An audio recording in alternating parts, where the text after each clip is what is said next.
are you playing a big enough game? Because if you're not playing a big enough game, you just shouldn't start the business. If you think you can get your brand to at least 50 to 100 million in revenue, you might be playing a big enough game. If that's not there, you probably can't raise money, or you got to keep it really, really small.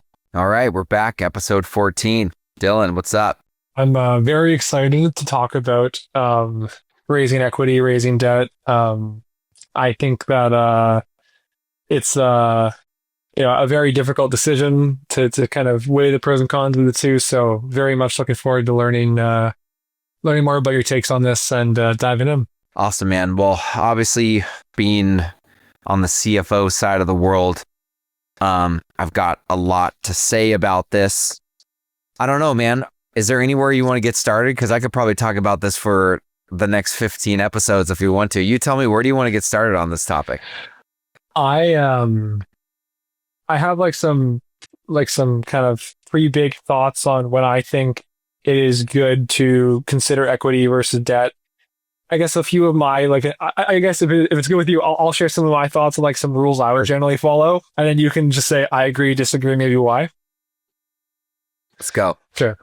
So general rule number one is, I think that we talked about this in a previous episode, but how big of a game you're playing is I think that if you're not playing a very big game, you probably should not try to go and raise equity as terms associated, et cetera, control. It's probably not going to be in your best interest. That's one kind of preset notion I have. I think that equity is very expensive. So there are times where it is better to use debt to save the value of your equity. But the third kind of piece I'd lay into as another general rule of thumb is there are certain kind of moments when growing a business where it's almost like a step function moment. More so if you're trying to re-own or build your own supply chain, some of those things are just so expensive or so high risk that it's the only kind of maybe not the only, but the best risk adjusted return in those situations might be raising equity. So there's some of those initial kind of preconceptions I have to the kind of counterbalance of equity to debt. But I guess of those, do you agree with them, disagree with them? Curious your thoughts. Yeah, so definitely generally agree with them. And I think that to try to conceptualize this a little bit, we can talk a little bit about risk and time horizon. Because I think when you think about the risk of whatever use of proceeds you're contemplating, right? Investment, where you're going to invest that capital, and the time horizon of payback, right? Of receiving economic benefit from it. When that is more uncertain, you likely need equity, right? And we talked about this a little bit in our, debt episode a couple of episodes back.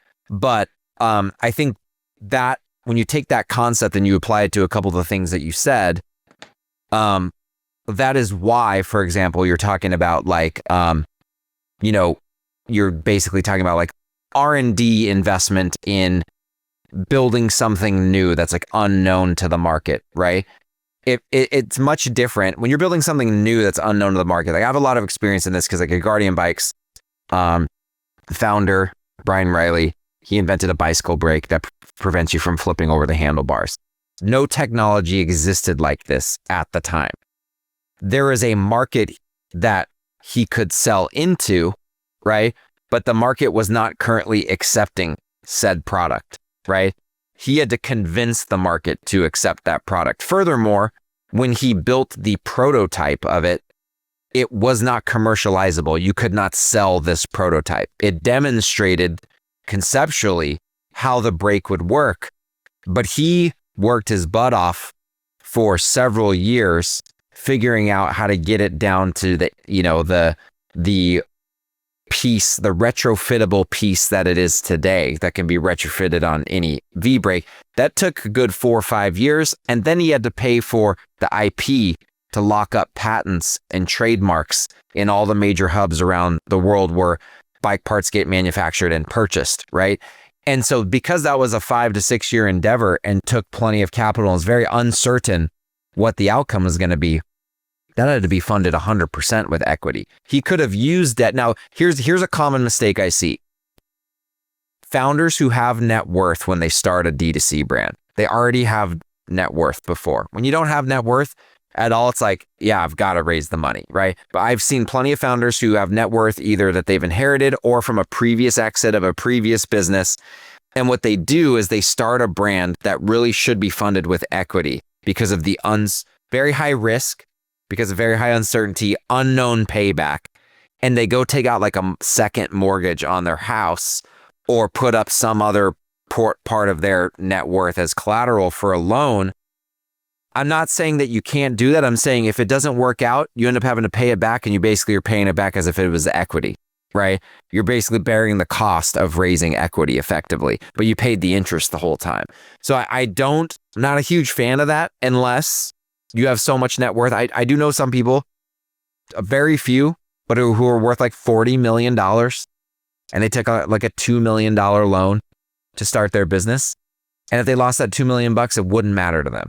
But that's not most second-time founders, right? So like I definitely think it's very risky to leverage your personal assets for an unknown outcome and an unknown time horizon. So like generally speaking, you're right on with like, I would say the question is, what's your forecast on how quickly you're breaking even, right?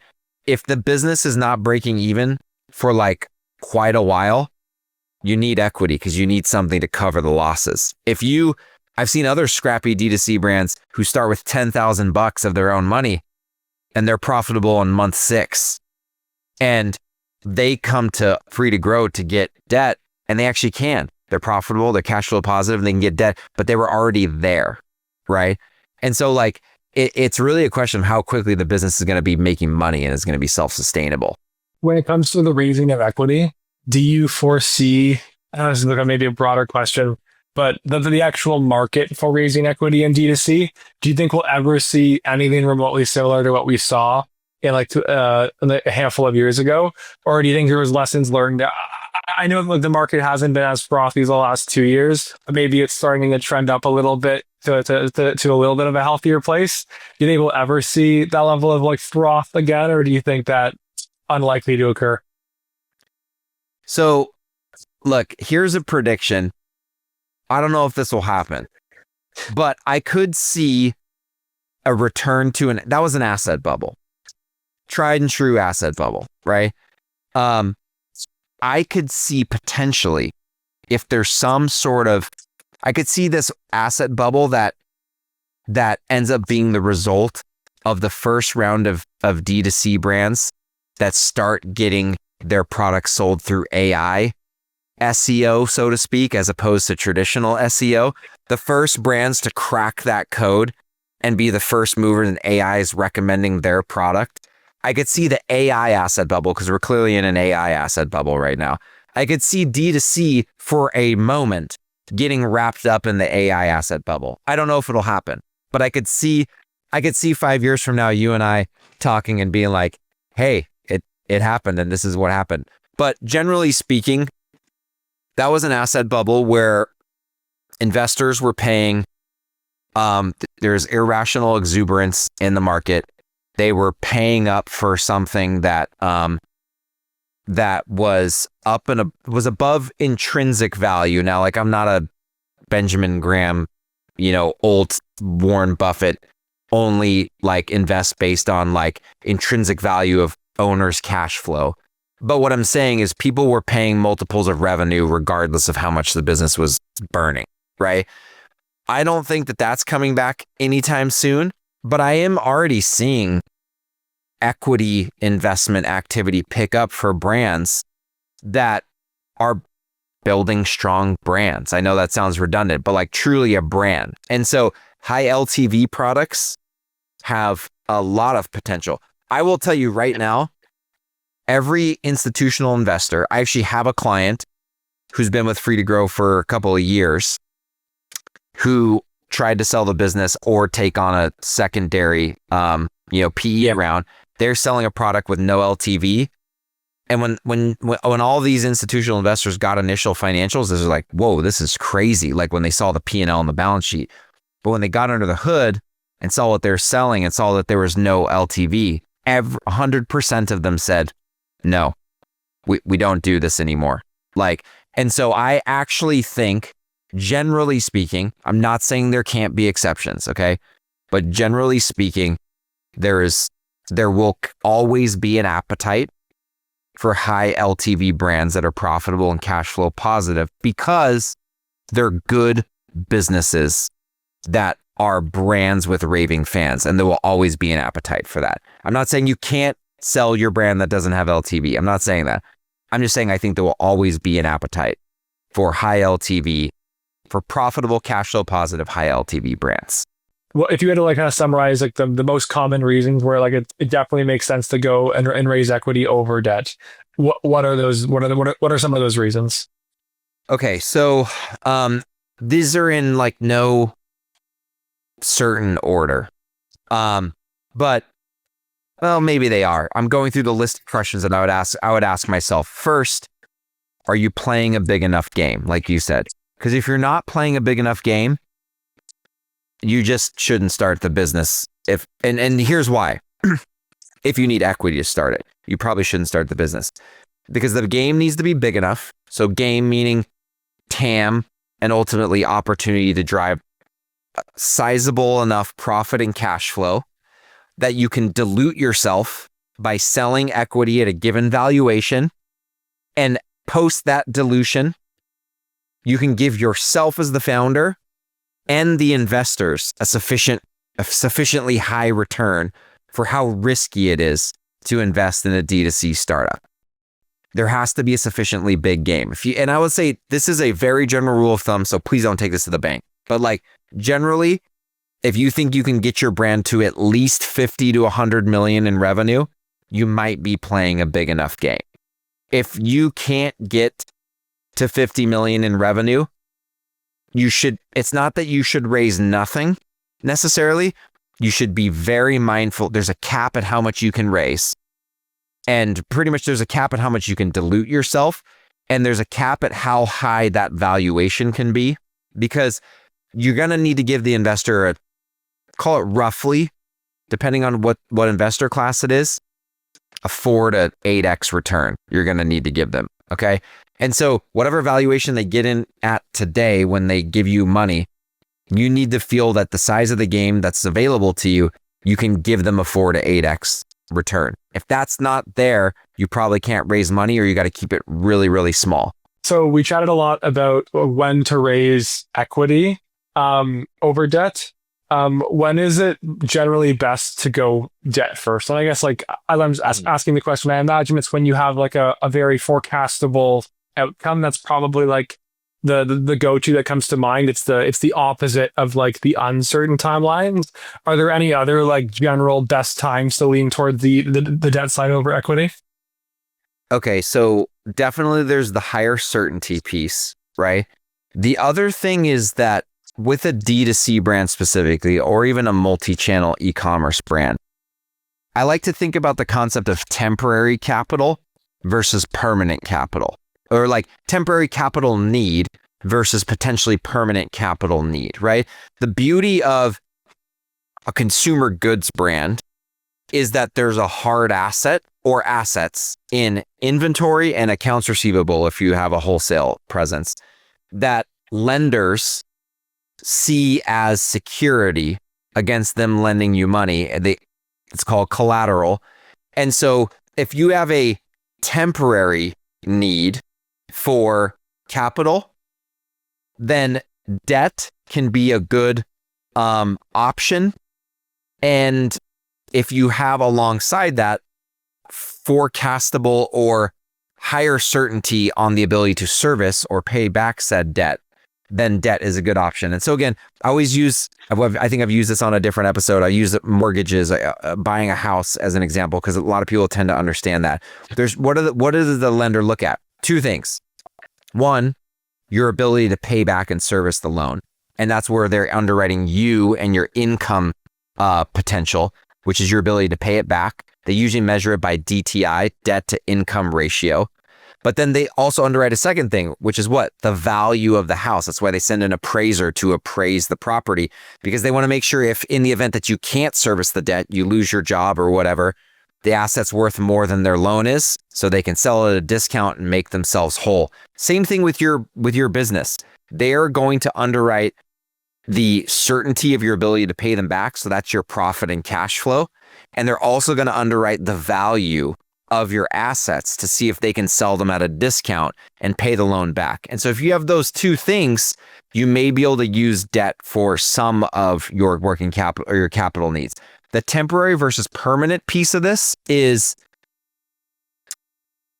if you have something very risky where you don't know the outcome of being able to pay it back, when you take capital, you might need it permanently. You might never be able to pay it back. So that's a potentially permanent need.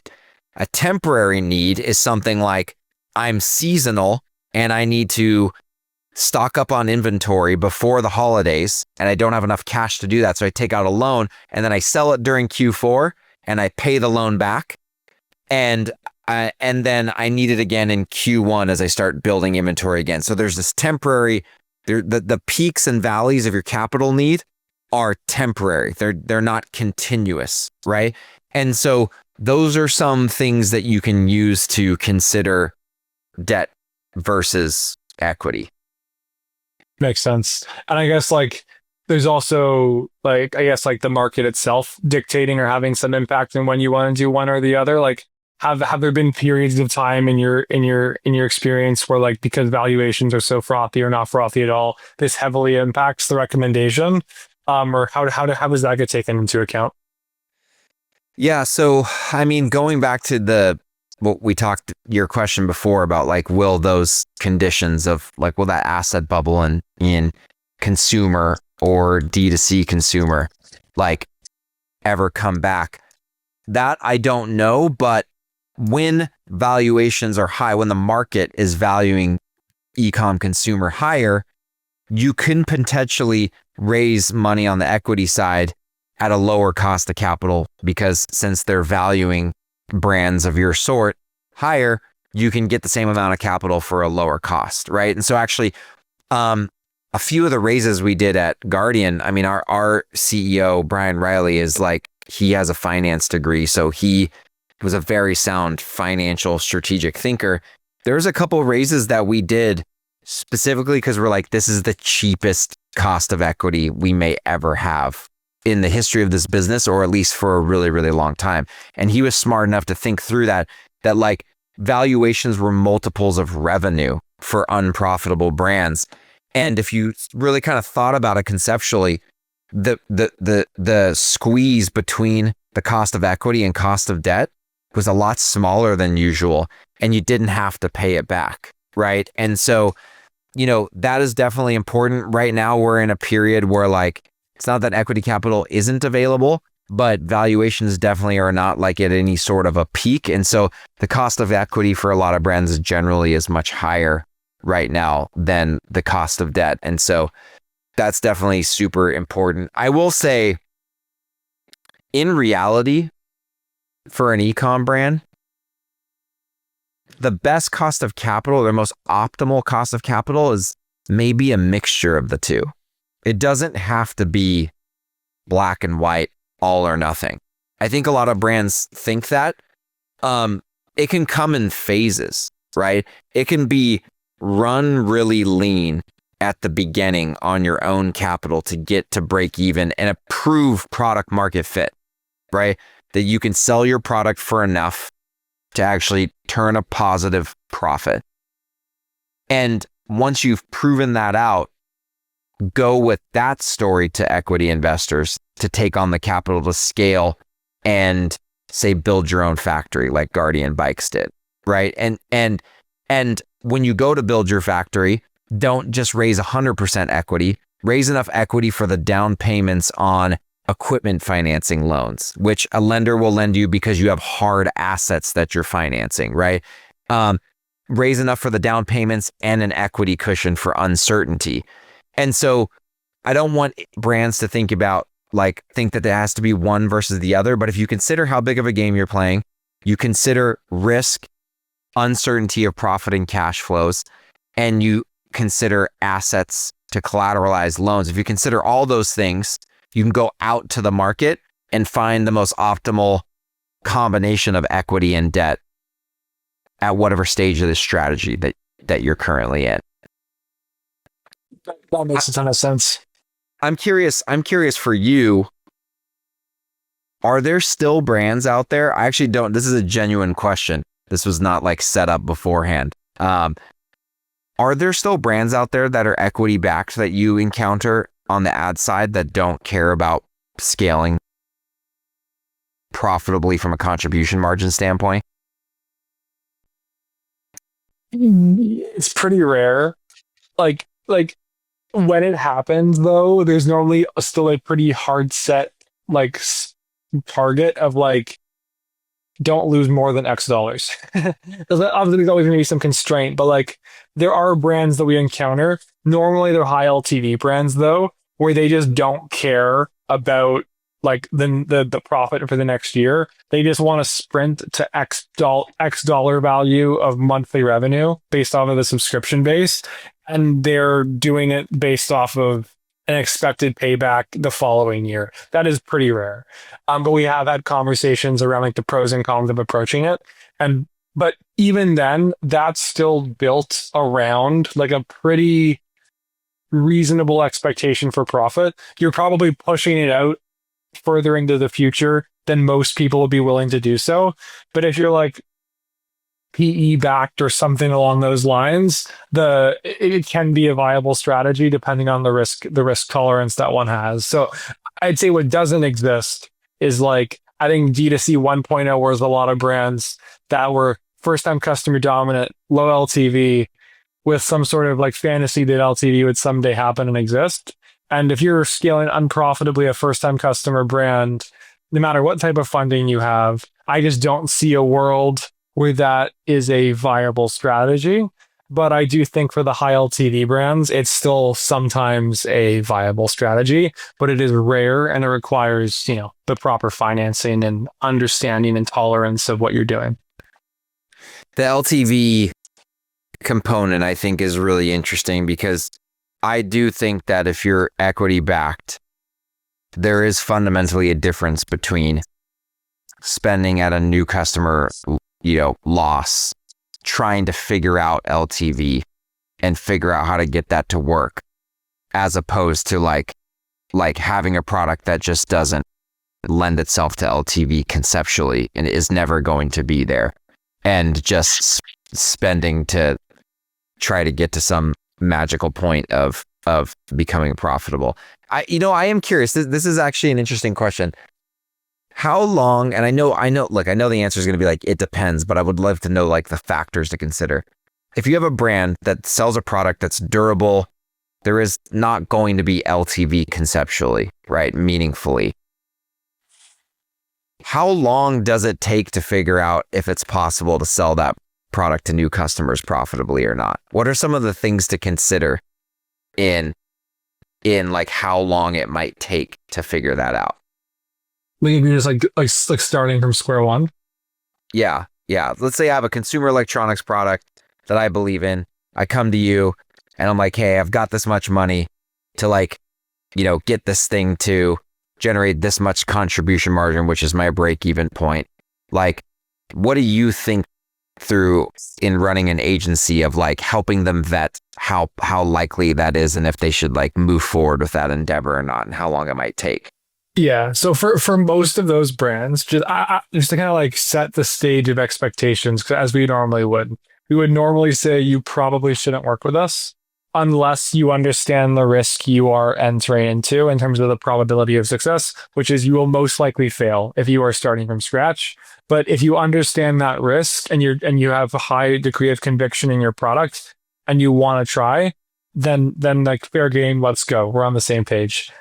Timeline wise, in our experience, depending on how much money you're spending, let's just say you're expecting a cost per purchase of like $50 and you're spending like $300-$400 a day on testing, probably a fair budget. you will probably have a rough understanding in the first 30 to 60 days of if there's a chance of it working.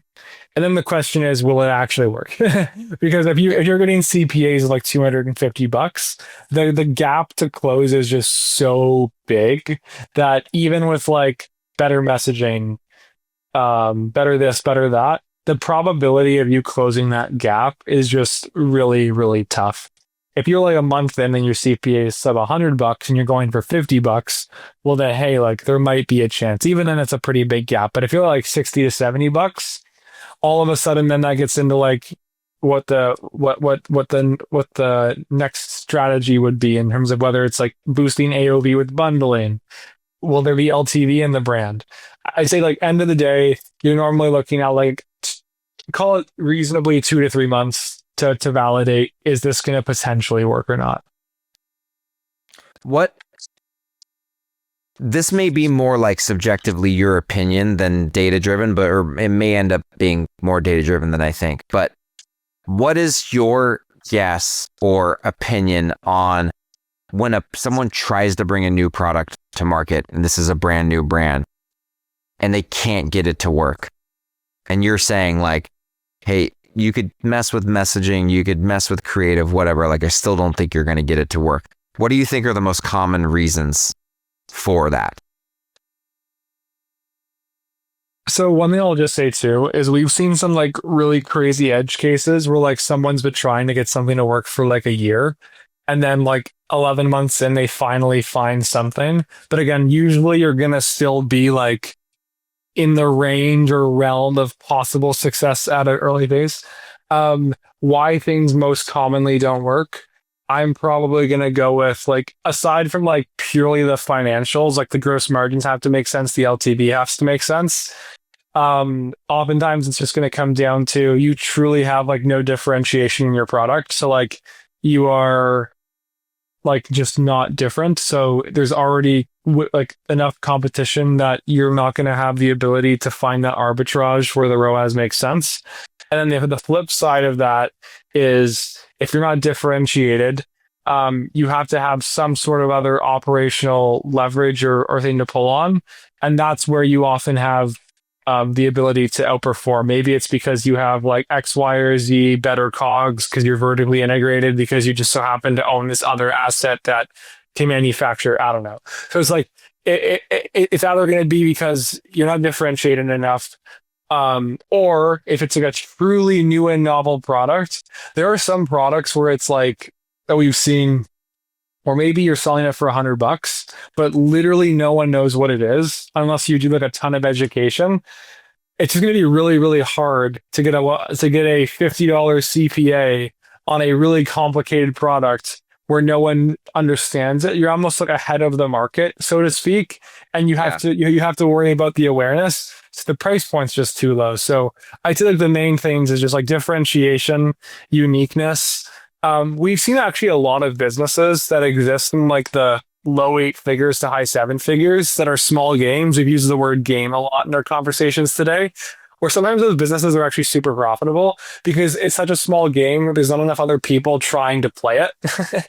So it's like, totally. It's just like it's a unique niche where like you can have these kind of opportunities. So like there's that element of it too, where like sometimes when you play in these like kind of like the term's like blue ocean, but it's almost like blue lake because it's not that big. Yeah. But it's like there's these like blue lakes where sometimes you'll find these things that just crush like right away, where it's like it's validated and profitable week one. And it's like, whoa.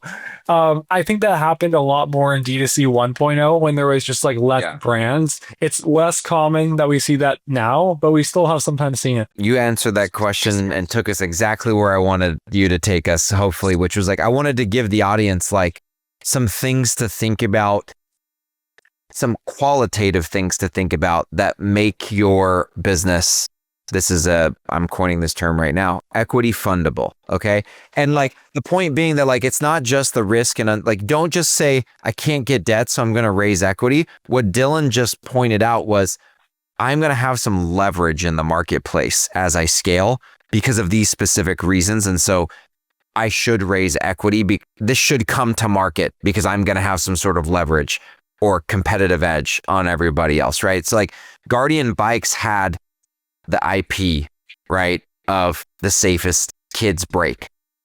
That has been the secret sauce all along. They've developed other IP as time has gone on. They're now vertically integrated. These are all things that actually are leverage points for the business. And so you can't just, the reason why this is important, because the cost of equity is high. So let's just use let's say the cost of equity is 25%, right? As opposed to 15% for debt. There needs to be enough leverage in the use of proceeds that you invest those in that you're going to create a return that is higher than the cost of equity. And you can't do that by doing commoditized market activities, because the market just pays competes profits down to zero if you're doing normal commoditized market activities. You have to be doing activities that create leverage that gives you an outsized risk-adjusted return for the bet that you're placing. And Dylan just gave us like a really solid list of several of those to think through. So look, man, I think this was a fantastic conversation that I think will give brand founders like a lot of ammo to use to like really think through whether equity makes sense for their business, instead of just saying I'm out of money, I need to raise equity. And any final thoughts on your end? The one thing that we still see a lot of, and it's the raising of equity, but also like the end outcome you're optimizing for. I still think we see a lot of brands who have the end goal of selling their business for some crazy valuation when they're playing a small or medium-sized game. And it's similar to the raising of equity. Is if you look at all the brands that are currently getting acquired in the space, they're usually like super high LTV, super high TAM brands. And it's okay if you don't run one of these brands. You just have to have a different set of baseline expectations for what you can get out of your brand. And that impacts how you think about raising equity or not, or the lack thereof, and how you think about setting your KPIs for actually getting a return on your time spent on running the entity. So I think that like a lot of this just comes back down to understanding the game you're playing, if it's worth it or not. And then to your point, like the pros and cons of using that temporary versus permanent need. And I think that's like a good starting point or framework to think and work from. Yeah, man. And the point I'll drive home in my final thoughts is summarizing what Dylan took us through, which is like these different leverage points that you need to have if you're going to take on equity. You need to create a higher return by investing that equity capital than you paid in the cost of equity. And you can't do that in a competitive market, right, without investing in things that have leverage or give you some sort of a competitive edge. So like if you don't have that, you definitely should probably not be using equity. So hopefully this was a helpful chat, and that's a wrap. Episode 14 in the books.